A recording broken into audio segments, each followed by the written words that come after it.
7 inch. 7-inch slope? Yeah. Okay. Hello everyone, welcome to Foreigner Farming in the Philippines. So the roofing begins. I'm going to go down and get the roofing right now. So what did we say, Tatay? 12 pieces or 13?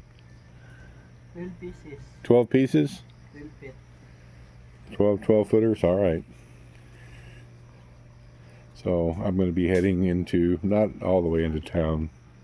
I'm going to be going to the first hardware store and getting that. Well, I don't know.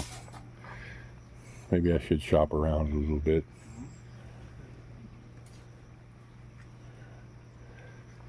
But that's what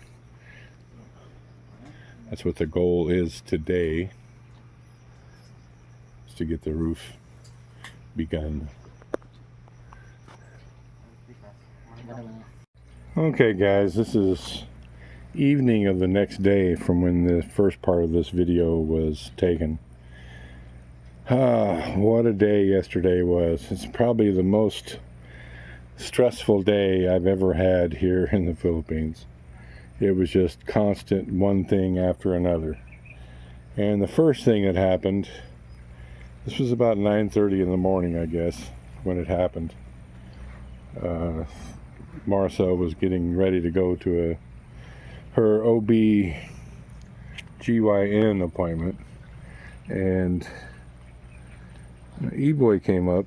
I could tell he was stressing about something.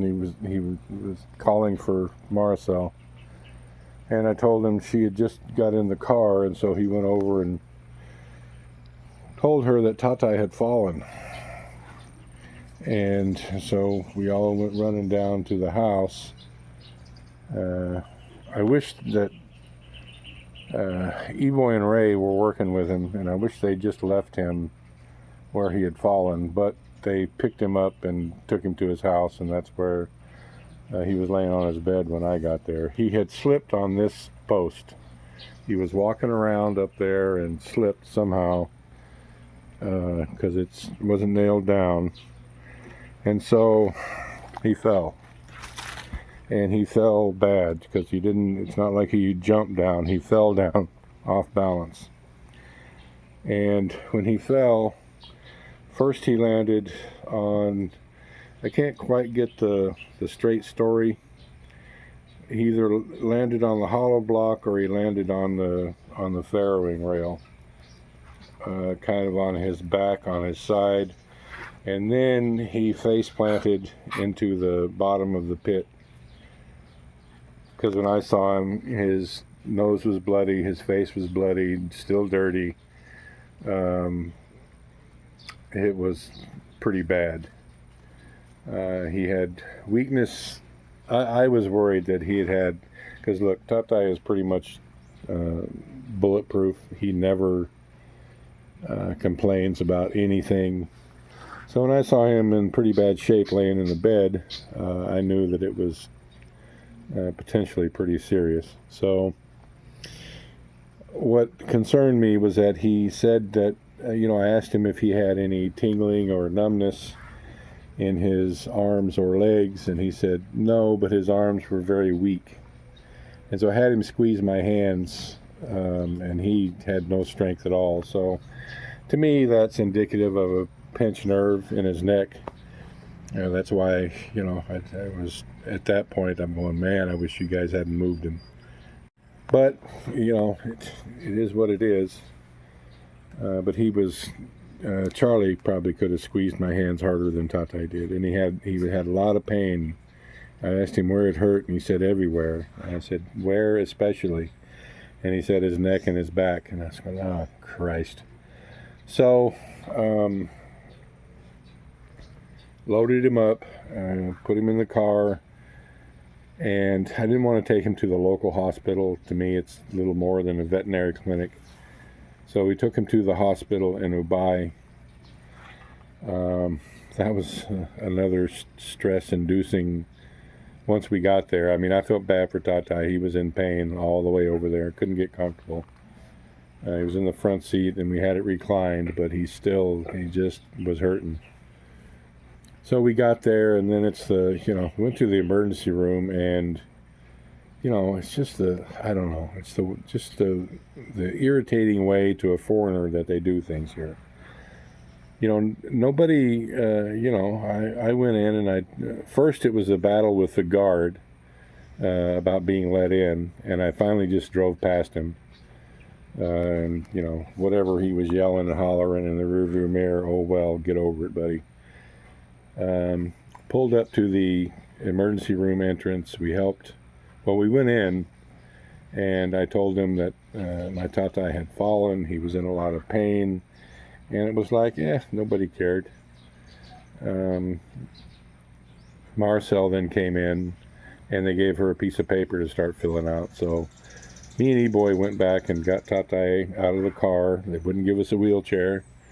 And we very slowly walked him into the emergency room.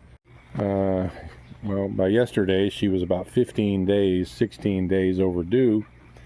And when I come back, so we'd been gone a couple, 3 hours. So when I come back, Anne's not here and Charlie's not here. What the hell? And the ringer on my phone no longer works. And so if I'm not holding it in my hand and to see it light up, I never notice that I'm getting a message or that it's ringing. I sit down, I make some lunch, I eat, I come down and check on the sow here. She's had 5 at that point. And I go back and look at my phone. Well, Anne has started to go into labor, and Charlie's down at the neighbor's. Okay, great. So I go down and I get Charlie, and then we go back over. Anne had taken a tricycle, I guess, into town, into the hospital here, and I took Charlie, and by that time, Tata had x-rays, and they were letting him out. I didn't want to deal with the hospital anymore. Those idiots are still doing the COVID protocols. They're still wanting you to mask up and keep 2 meters distancing. It's like, come on, people. That whole thing was a hoax from day one, and you're still on that train. It's just like, good Lord, get with the program. I'm done with hospitals. So anyway, it took another hour. Tata was supposed to be, ready to go. But, the bill was paid, all the papers were signed, but there was something else that the guard needed. And so went back in. This was another thing of all the irritation. So they no longer allow parking at the hospital. I had to go down like a good city block and park there. So I come back. Tata was thirsty, and so E-Boy had gotten him a drink, but the guard wouldn't let him into the hospital with it. And I said, well, can you get something for him to drink inside? No, they don't sell anything. Well, what the hell? And of course I walk up smoking a cigarette. 20 minutes later, still no one had seen him, but they wanted to admit him. And I go, well, why admit him if that's not necessary? Can't someone just check him out? Because it's like a 4-hour process to be admitted. I've been through this before, and it's a 4-hour process to get kicked out. I was not happy because I was stressing about something else that I'll get into now. So Marcel was spotting, a little more than spotting. And so I was worried about that as well. And I finally just told her, you know what, let E-Boy handle this, and we're going to go down to the OBGYN to her scheduled appointment. So by this time it's almost noon, and of course the doctor is on lunch break. And they're on number 17, and Marcel is number 35. And I, as politely as I could, because I was getting pretty irritated by now, I'm frustrated about the whole thing, stressing. But I actually was pretty nice. I asked them, look, she's bleeding. Is there any way that you can move her up to the first person that the doctor sees when she comes back? And at first they said no. And well, then I started to be the loud foreigner and was pretty insistent. And then Marcel talked to him a little bit, and then they said okay, that they would bump her in the line and so she could see her doctor. And then I went outside. It's lunchtime. Marcel knows how I get. Once I start to go down that road of being pissed off, of being the irritated, impatient foreigner, it just gets worse from there. So she suggested I just go home, which is probably a pretty good idea. Tatai was being admitted. She was going to see her OB-GYN as soon as she got there. And so, and I, this sow here to my left had begun to have piglets when we left. Another thing. And so we had left Anne watching Charlie because there wasn't enough room to take everyone in the car. We had Marcel, E-Boy, myself, and Tatai. And so we really didn't want to take Charlie and put him through all that hospital stuff. And so we left him here with Anne. However, Anne is guards going on and on and on about smoking and all this. And I just looked at him and I said, look, is this the hospital grounds? No, sir. Well, then why are you even mentioning that me smoking? It's none of your damn business. And I was already irritated with this little peanut guard, and I just was at the end of my rope after he told E-Boy that he couldn't take Tatai something to drink. E-Boy asked him where the smoking area was. It was another city block away to go to the quote-unquote smoking area. So I went down there, had a couple cigarettes to try to calm down, and I told E-Boy just to give me that damn... It was just a little bottle of Royal. I put it in my pocket and I said, we're just going to walk by that guard. And if he says anything, I'll act like I'm hard of hearing and just keep walking. Uneventful. Went in, gave Tatai his drink. And and then I left to come home. So now we're back. I'm just about... because the guard is still, trying to be a little tyrant. I'm just about to drive off and leave him standing there because we've paid the bill. Tate has his prescription. I'm just over it with this guy. And I just waved at him and rolled the window up, and then Marcel starts yelling and hollering, and so I stopped, rolled the window down, and I don't know, later she told me that she said that I was in a bad mood and that we were leaving, and I guess the guard understood it and just let us go. So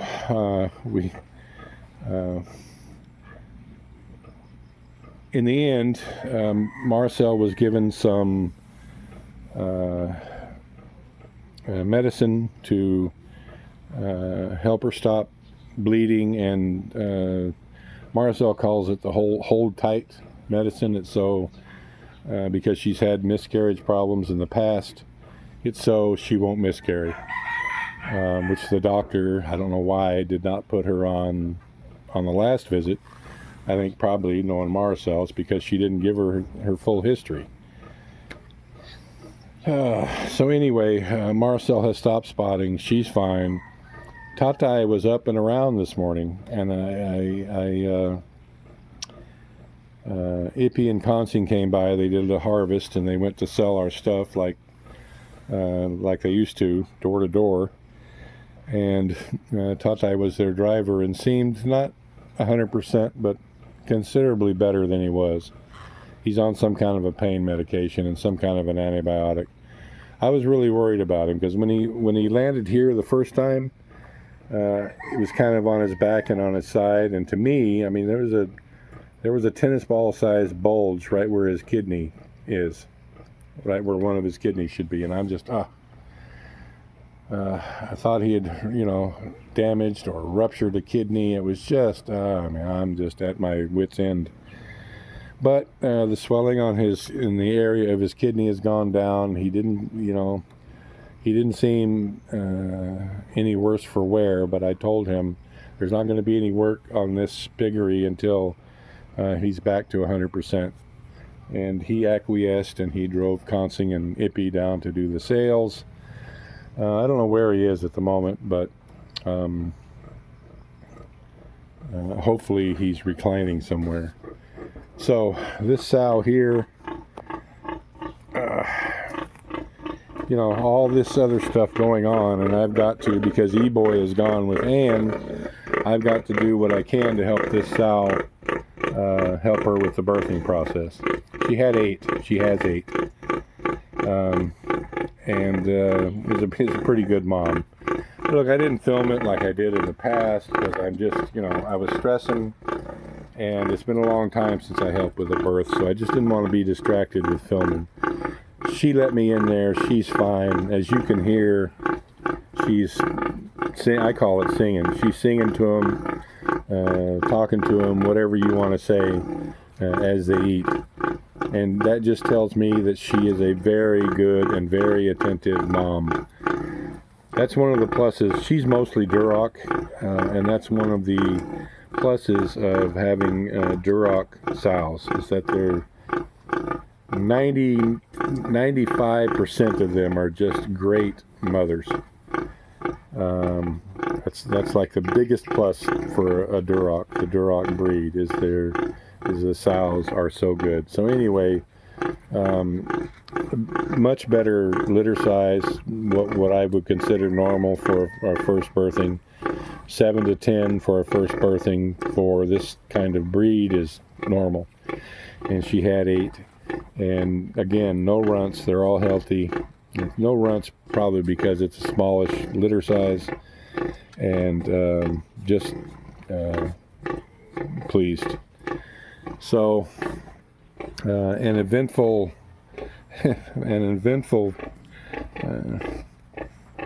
36 hours, let's put it that way.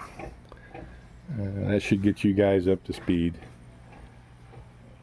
The other gilt that we put in Tatai's old shop there has not given birth yet, but these 3 gilts were bred within a day of each other.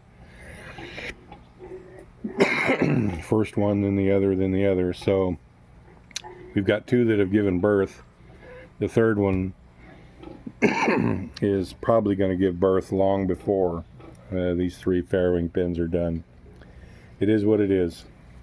All we can do is hope for the best. Thank you, everyone. Please like, comment, share, and subscribe.